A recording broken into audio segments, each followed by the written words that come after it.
The reason why fear is so powerful today is because this is what we have been living with for so long. This is what we have allowed ourselves to embody, is to believe the fact that fear is the only thing that exists and it's the only thing that we should put our focus on. Because since everyone we ever knew in our environments, or everything we ever learned, was based off the concept of fear.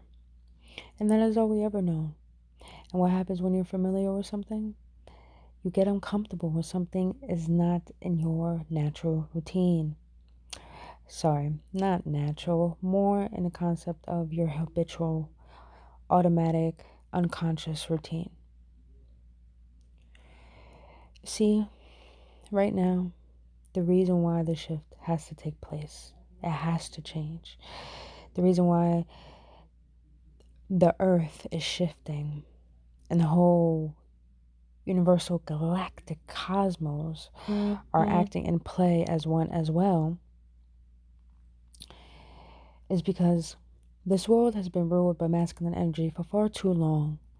And for this very reason, masculine energy has overruled its own power, and then it has evolved itself into greed, into overconsumption, into a void of no willingness to be able to fill it.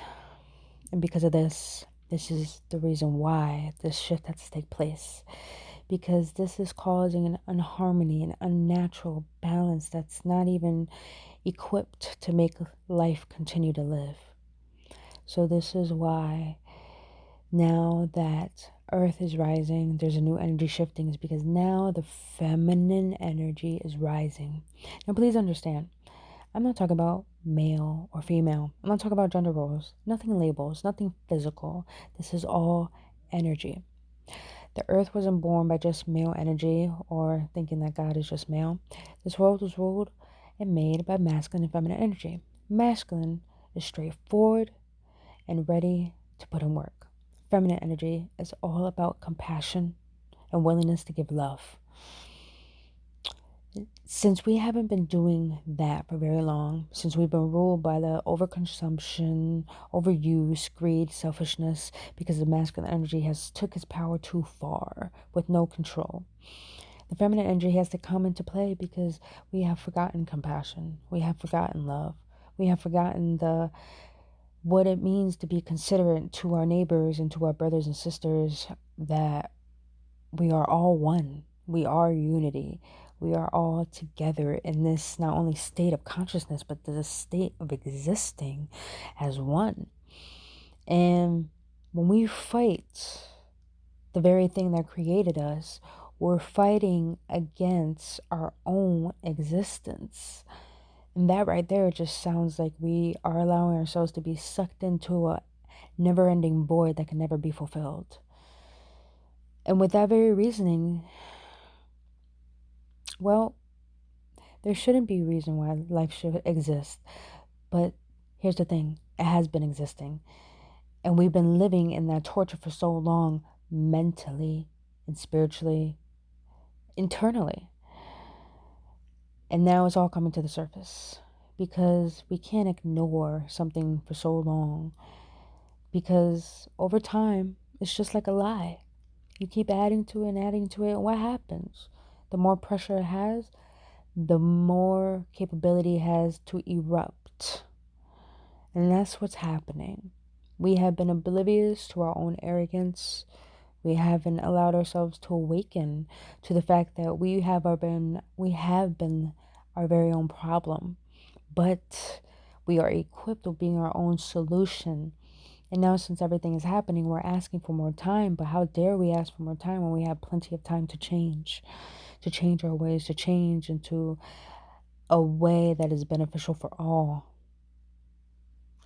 So now that we are awakened to this concept, what are we waiting for? Is the question. That is what I want you to ponder. What are you waiting for? What is holding you back. Not from going outside to being in the sun or just going to the grocery store without a mask. I'm talking about, what are you waiting for within the depths of your own soul? Because I know damn well we're all feeling now. We're not in our minds, we're feeling now. So now that we're feeling, we're opening up our hearts, we have no choice but to feel this very existence within the middle of our chest and within our bodies. Now that we're present to this knowingness and mindful of it, what are we waiting for? What are we waiting for? Are we waiting to change how we think? Are we waiting to change how we feel? Are we waiting to change how we walk, how we talk? But are we waiting to change how we thought we didn't have our own power, but now we do, and we always have, with our voices, with our demeanors, with our own power and our own authenticity? There's something beautiful when you can cultivate an opening of awareness, knowing that there's layers upon layers and of beyond life that we don't understand, and that's including ourselves. We think life is all about the outside of us, but really the inside of us is what makes existence reality. So ask yourself, what are you waiting for? Are you waiting to let go of the fear? Or are you waiting to see what you're really capable of doing right here, right now? And it doesn't have to be taking action or starting a business. It could just be about, you know what? I've been living in fear for too long. I want to change my perspective.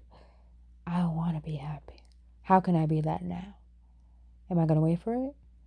Or am I going to allow myself to smile right now because I want to? Little understandings and little steps moving forward will create big momentum to the point that you will be able to make big decisions for the benefit of your own joy and your own bliss, for your very own existence that you have been given divine right to have. No one else should control that. And it doesn't matter if we have a government. No one should control that courage and that will that has been embedded inside you from the very get-go. So, what are you waiting for? Thank you.